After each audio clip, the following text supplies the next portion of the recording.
What is that? Hello everyone, welcome back to my channel. My name is Jamie and today we are going to be reviewing The Atlas Complex by Olivia Blake. First of all, a little housekeeping before we get in. I'm sure all 60 of you were wondering where I'd been for the last month and a half-ish. I went to visit family for the holidays, and after I got back after New Year's, I hit a horrible reading slump and I just couldn't vibe with any book that I picked up, and I just felt kind of like I didn't want to talk about anything, so kind of took the month of January off, but we're back. Hopefully we'll be getting more videos out faster, sooner. I'll have more stuff to talk about. I actually was not going to be reviewing The Atlas Complex. Earlier in the year, I DNF'd Masters of Death by Olivia Blake. It's not a good book. So after the disappointment that was The Atlas Paradox and Masters of Death, I decided maybe Olivia Blake just isn't for me. I think maybe The Atlas 6 was kind of an outlier. I was not going to like any more Olivia Blake books. So I thought,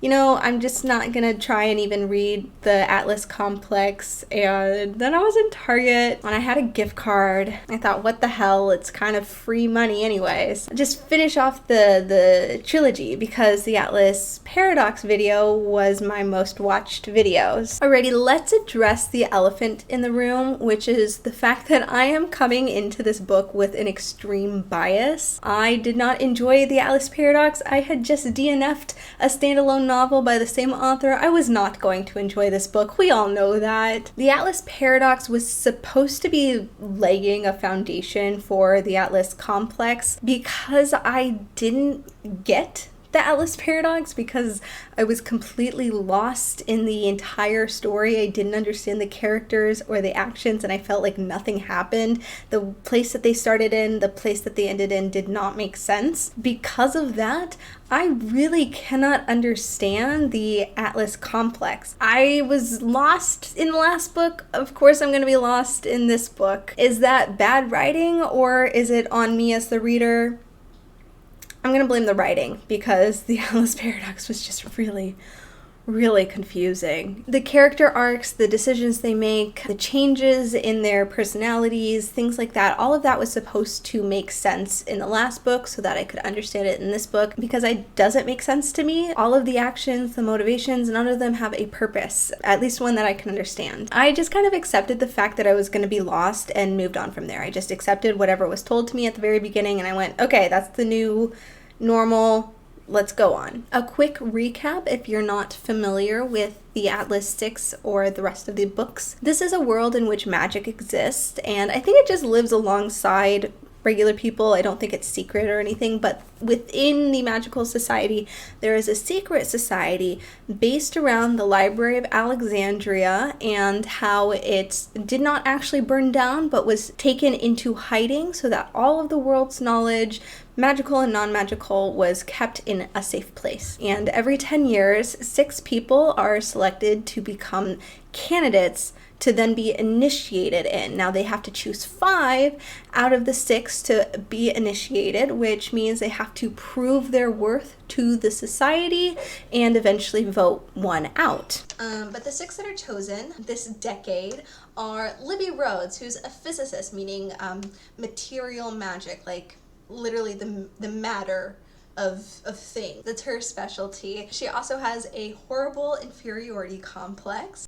And then there is also Nico de Verona, who is also a physicist and actually her academic rival. They went to the same school together. They've always been pitted against each other, although they have magic that works really well together. We have Tristan Kane, who can see through illusions and also has some sort of power that he cannot really define, that needs to be explored more. We have Parissa Kamali, who is the telepath, and she uses that telepathy to seduce and subdue. We have Callum Nova, who is a complete asshole and also an empath, which those things are just synonymous. And then we have Raina Mori, who is a naturalist, meaning that the plants talk to her and she gets her power from the plants and like the energy, and that equates to her actually being like a battery for other people and their power. They have a year to learn, discover new things about themselves and discuss things and have fights and have a lot of sex and a lot of intrigue and interesting things happen. Anyway, at the end of the year, they find out that they don't just vote somebody out, they actually have to kill somebody, which is horrible news. Like, that's a very personal thing to have to do. What is going on with my mic? They all choose Callum, and they actually decide that Tristan is going to kill Callum, and they have this whole beautiful scene together, and nobody has to kill anyone because Libby mysteriously dies. And it turns out that Ezra, who is Libby's ex-boyfriend, was secretly a bad guy all along, and that he and Atlas conspired together to gather 6 people that would be necessary for an experiment that will take down the society and eventually also maybe destroy the world. Or is that revealed in the second book? I'm not sure. They kind of meld together in my brain. But in the Atlas Paradox, it's revealed that Libby didn't die. Ezra just kidnapped her and is hiding her hostage in the 80s because Ezra is a time traveler. I forgot to mention that. Libby escapes pretty fast and has to stay within the 1980s in order to try and find her way back, but she's not a time traveler, so she's got to figure out how to get the power in order to time travel from 1989 to present day. Everyone else kind of splinters off. They have a year for their research. They all have to do some research, except they don't all do their research. Nico and Tristan kind of pair up, and they are trying to explore Tristan's power, which has to do with Nico killing him and reviving him over and over again. I'm not exactly sure what happened with that. Reyna, who is friends with Nico in the first book, decides to no longer be friends with him, and she doesn't want to be used by anyone. She doesn't want to be a battery, so she ends up staying with Callum, who tells her that she's gonna be used anyway, so might as well just choose who she's being used by. So she chooses Callum, I guess. Parissa and the old researcher from the previous decade pair up, and they are trying to explore his animation powers and within his mind, because his mind is separated between his animation and himself. And there's something called the Prince within his mind. And there's something that Gideon, who I forgot to mention, who's Nico's best friend and also a dream walker or something like that, he is in the Prince. I don't know. I really did not understand the Prince thing that happened with Parissa and Dalton. Nico, Tristan, and Gideon are the only people who are actually trying to get Libby back into the present day, and because Tristan is really in love with her and Nico cares about her, I guess.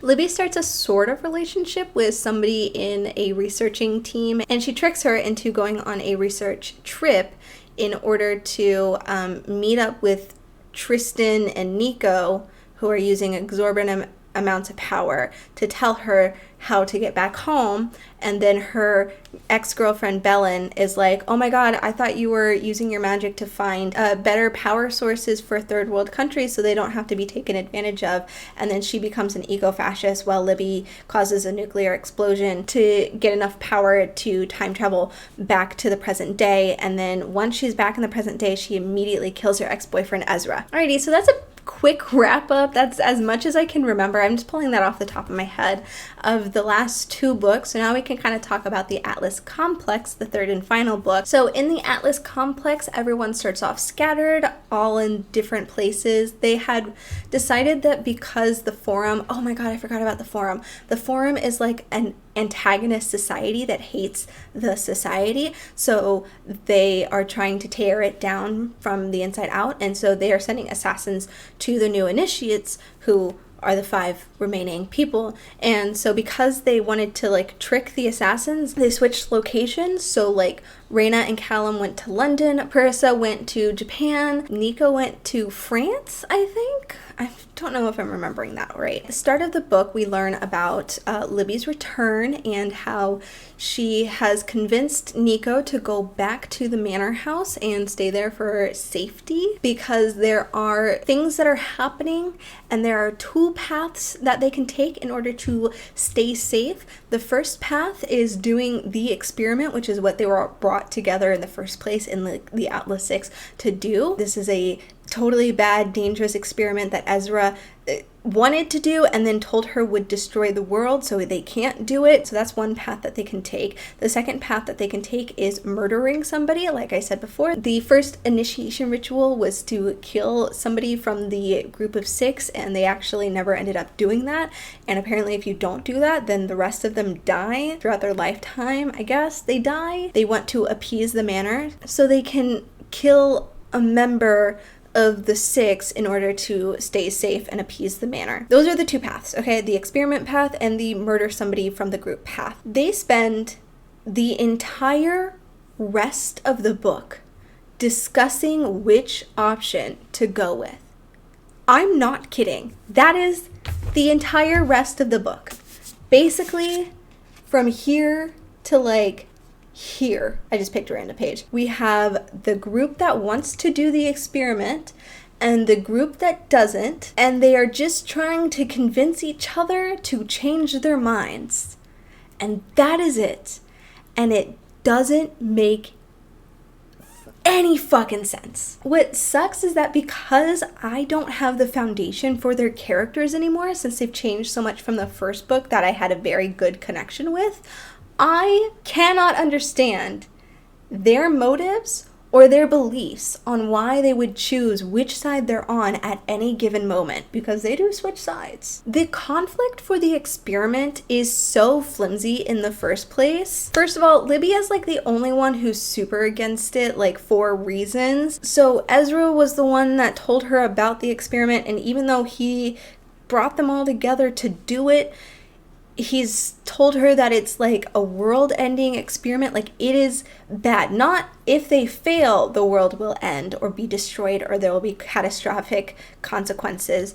Just the experiment will have catastrophic consequences. Libby is against it because she's already got a lot of blood on her hands because she killed Ezra. We'll get to the other things. She also had the nuclear explosion, which the resulting effects caused a generation of people to be affected by it. She's got a lot of blood on her hands, and she's like, I'm done with catastrophic consequences. This experiment is bad and I'm not doing it. You guys don't understand the gravity of the situation. So she's the only one who's like staunchly against it for that reason, the reason that the experiment is bad. Everyone else wants to do it just because they can, just to see if they can, because it's what they were made for, it's what they came to the society to do, apparently. I think I forgot to explain what the experiment was. The experiment is supposed to open up the multiverse, so it's opening a door to other worlds, and it's very vaguely explained. I am not asking the author to get into the actual scientifics of the multiverse and explain how, like, you are able, because this is magic. There's no real science to this. This is magic. But they need Nico and Libby because they have the power to deal with the atoms and the matter. And then they need Tristan because his power is seeing not only through illusions, but like seeing through worlds, I guess. And so he needs to like lead the way. And they need Dalton, who's the animator, to be able to open up create the door to the worlds, or create the worlds. And they need Raina because she's a battery to help everybody. They don't need Parissa, and they don't need Callum. So I don't know why they're there. Raina also doesn't want to do it, but her reasoning is simply just because she doesn't want to do it. She doesn't see the need to open up the multiverse, and instead she wants to just fix the world as it is now. So her crusade basically is more of a political one. We don't get an understanding of what the experiment will do if they succeed. They're not opening up these other worlds because they need to flee the Earth or their parallel world. They're not opening up the multiverse to find a cure to a cancer or some sort of plague that's happening. They're just opening it. They're not doing it to save anybody. They're just doing it to try. So when Libby's telling them, hey, this will have catastrophic consequences, you guys don't understand, even if we succeed, we're using up so much power that it's going to affect the areas around us. They're just not listening because they're being told that the whole reason they were brought to the society was to do this, so they have to do this. So then what even is the point? Why are these characters, specifically Nico and Tristan, have always been good characters and not morally gray? Well, a little bit morally gray. Why are they so okay with doing the experiment? I don't understand. The conflict of the murder is also pretty flimsy. I feel like we're just past that point. It's been 2 years, or I guess a year. It's been a year and a half since the murder was supposed to happen. It was supposed to happen at the end of their first year at the manor. So I don't think that you guys killing somebody is going to retroactively appease the manor. Like, there's not a time limit on it, especially since in Atlas's year, when they talk about the curse that is brought on them because they didn't actually kill Ezra, they are killed and brought back to life throughout their entire lives over and over and over again, except Atlas. Atlas isn't killed.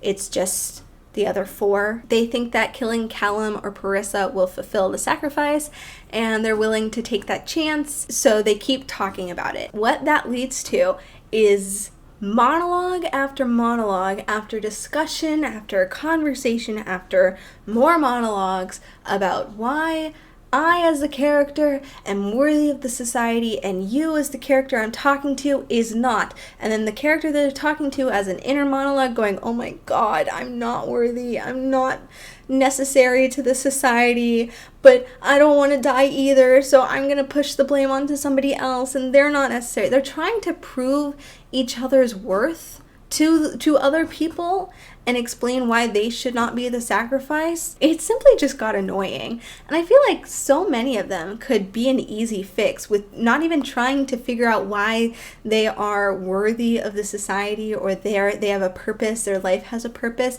And they could just say simply, I value my life, and so selfishly, I don't want to be the one that dies.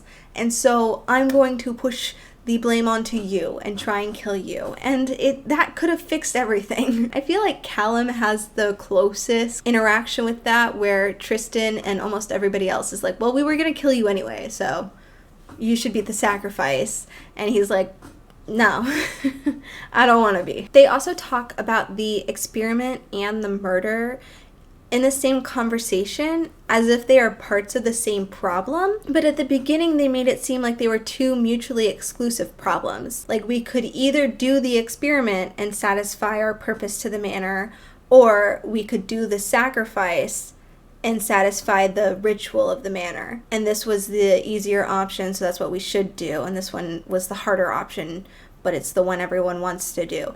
But when they're having conversations about the experiment, they're also talking about who is unnecessary to the experiment, so they need to die. Libby also has a lot of guilt about her connection to people's demises, and she laments about it. She has this repeated interaction with Tristan, and then it'll be like in italics because she's remembering it, but she keeps asking him, like, was I a murderer before I even entered that office? I have blood on my hands. Am I a murderer? Do you still trust me? Like, things like that. She's really not okay with this murderer title, but it seems so hollow because almost everyone else is murdering nameless, faceless baddies while also quipping, like having quippy one-liners and dancing groovily and reveling in the murders. It's just weird that we're focusing so much on Libby's guilt as a murderer, or, you know, being the cause of so much destruction, but then also everyone else is freely murdering without any care in the world because I guess they're not important characters, so the blood that Parissa is drenched in doesn't matter. It cheapens any discussion you have about Libby's guilt, and I'm not saying that all of the characters have to share the same kind of guilt that Libby shares. It's weird when you have Nico talking about explosions that kill several would-be attackers, and then you turn the page and Libby is talking about how she's a murderer, and that has compromised her morals so much that she doesn't feel like the same person anymore, which valid, but still, like, it's just weird. There are a lot of monologues or inner dialogue that feel like they're supposed to be introspective and be character analyses, but it doesn't hit very well because you have just these characters telling me that they've changed or that they have different opinions about people or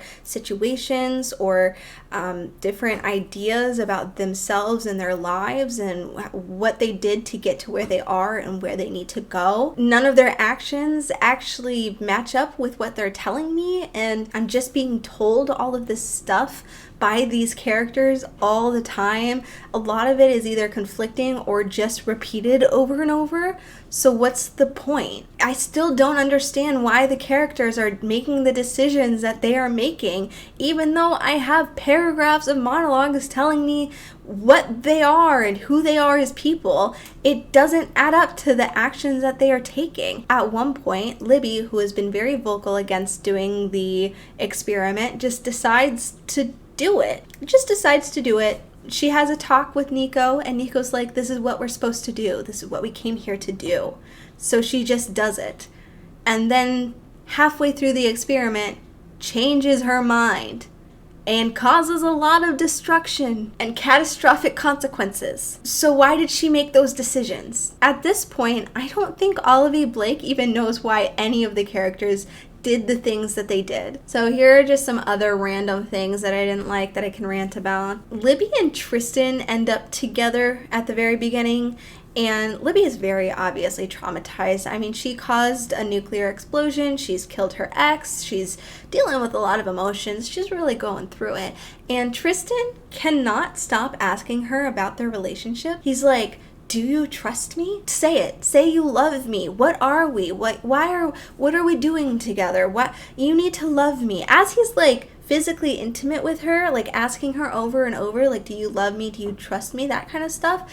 And like, I get that he's down bad, but give her a break. She's going through it, dude. Like, come on. It just got annoying. We get a lens into Atlas Blakely and his life, how he became the caretaker, how he and Ezra conspired together, how he found out what they were doing was causing his girlfriend to suffer, and why he doesn't like Ezra anymore. So we get kind of that backstory throughout this, but it's cut between the present day where people are just going, oh my god, where is Atlas? Where did he go? Have you heard from him? And Tristan, who's the researcher who stayed at the manor the whole time, he's being asked, like, have you seen Atlas? Like, where is he? He hasn't, made an order for more food for the chefs, because we find out the house isn't actually magic, apparently. Where is Atlas? Where did he go? And I thought it was very obvious that Libby had killed Atlas. I mean, he was in the same room as Ezra when she killed him, so I assumed just like maybe it was even accidental, like he just got caught in the blast. It was very obviously Libby, so I don't know why it was even supposed to be a reveal. Like, as soon as Libby was thinking about the death of Ezra and there was a line in italics that's supposed to be a memory, what else are you willing to destroy, Miss Rhodes? I'm like, oh, okay, Atlas is dead and she killed him. Because why else would that be in there? I'm not saying like all mysteries can't be pretty obvious, but like it just kind of felt comical that everyone else was like, you haven't been able to reach Atlas in 6 months. Where did he go? Belen Jimenez, which is Libby's ex-girlfriend from the 80s, or I guess the 90s. She was killed by Ezra in the last book, but I guess she wasn't actually killed by Ezra because she and Libby have a conversation. I was kind of skipping through some things. I was tired of the book and I didn't really want to keep reading it. So I saw that Libby and her had a conversation, but I don't really remember what it was about. Dalton has a switch up out of nowhere. So he's talking to Parissa and she's talking about the experiment. and he starts explaining like, this is what I was born to do. I have to do this. And so he goes and does the experiment, and then Libby stops it, and he starts like attacking her and like screaming and saying like, no, this is what I was meant to do. And he gets a little bit of perspective chapter where he talks about a memory that Parissa saw where he like saved a little tree sapling. It's supposed to be a happy memory, and then he reveals the actual full memory, and like he's talking to his mother and showing him the tree sapling, and she's crying, and he's like, that just also happened to be the day that my brother died.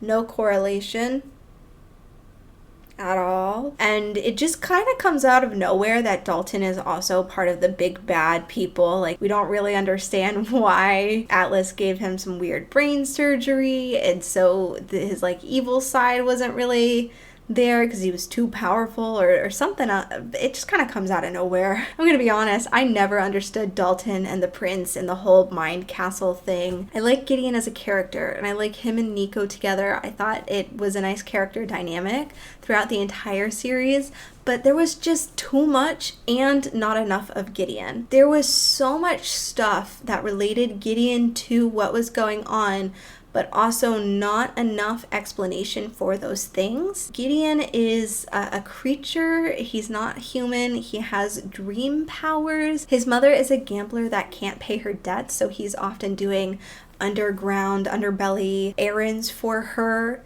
to help pay off the debt that she owes. And Nico gets very protective of Gideon, and he's like really mean to his mom, Elif. She just wasn't necessary to the story. At one point in the Atlas 6, when it's already been really ingrained into us that there are magical wards that keep out everything, like Gideon can't get there with his dream powers, nobody can get in. Gideon's mom, Elif, is able to visit Nico up through, I think, his sink drain or something like that, and it's not explained how she got in there. They have a conversation where he's like, stay away from Gideon, and she's like, he's my son, so shut up.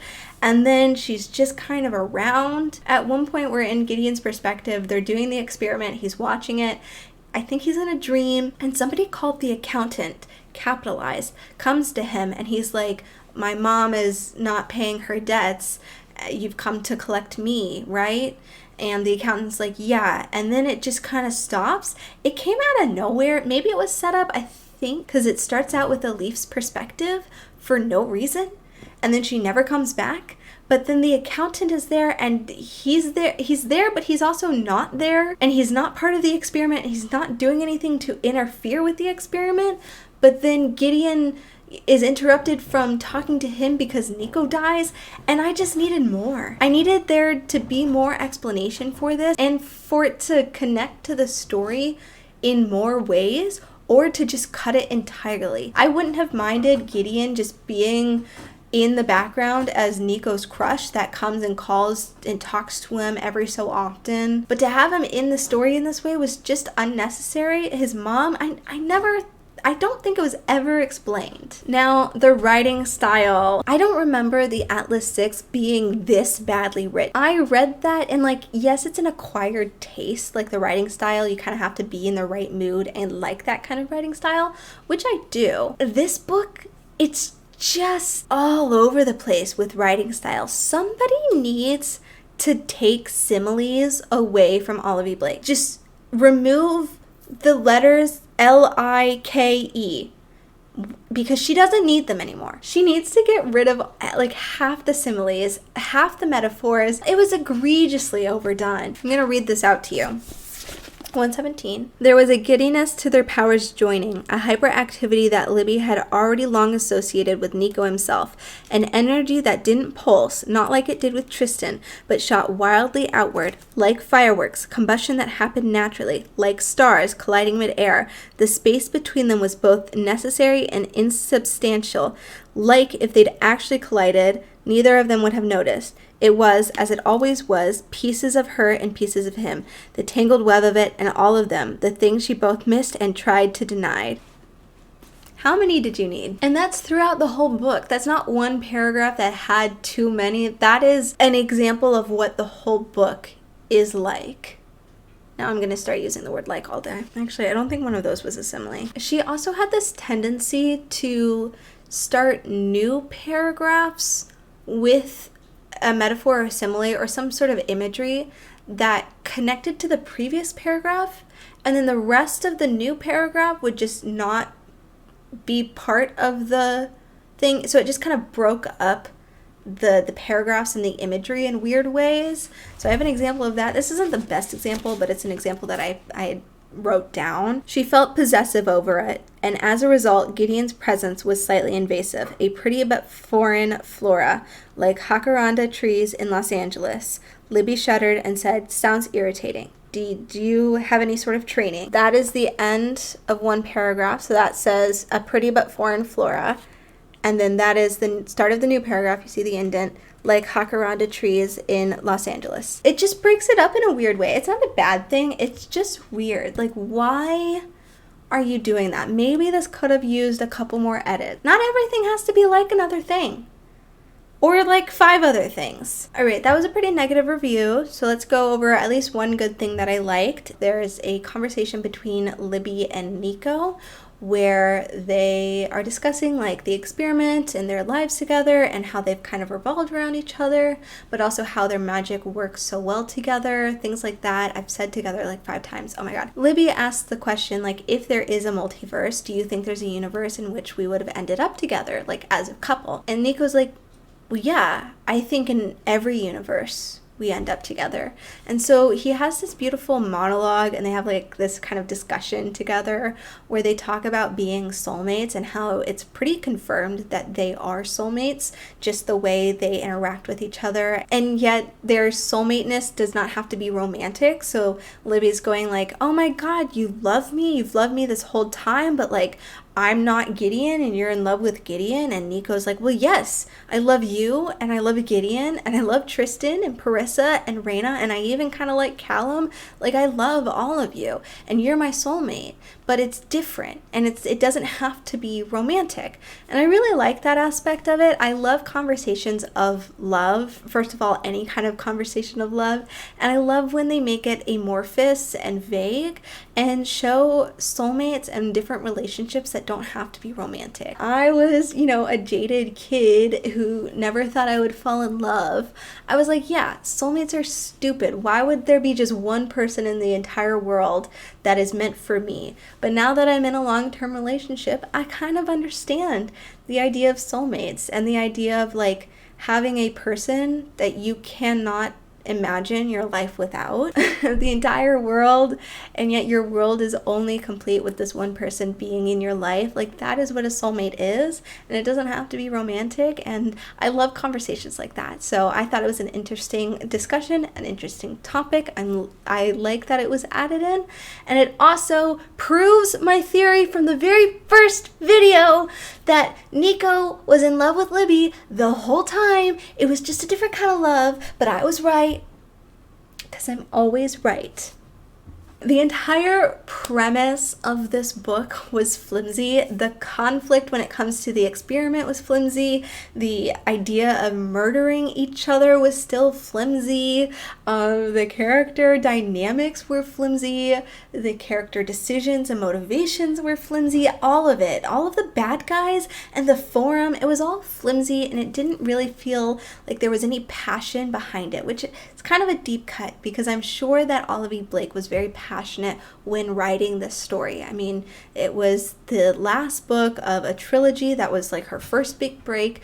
I'm sure that she felt a lot of passion when creating this book. I, as a reader, could not feel any passion. It felt like the book just needed to get on with it. The conflicts didn't have any levels to it. It just kind of felt like they were going over the same thing over and over and maybe getting louder each time, but not actually having dynamic discussions about it, which was boring and flimsy. Essentially, this book was an entire waste of my time. So glad I spent so much time reading the entire series. Alrighty, thank you so much for watching this video. If you liked the video, give it a like. If you read the Atlas trilogy and you had any criticisms, whether it's the same or different criticisms, or maybe you read it and you liked it and you think I'm an asshole for not liking it,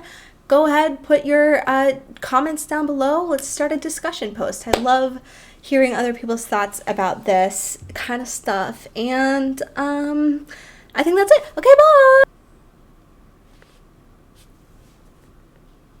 I still think she looks like me.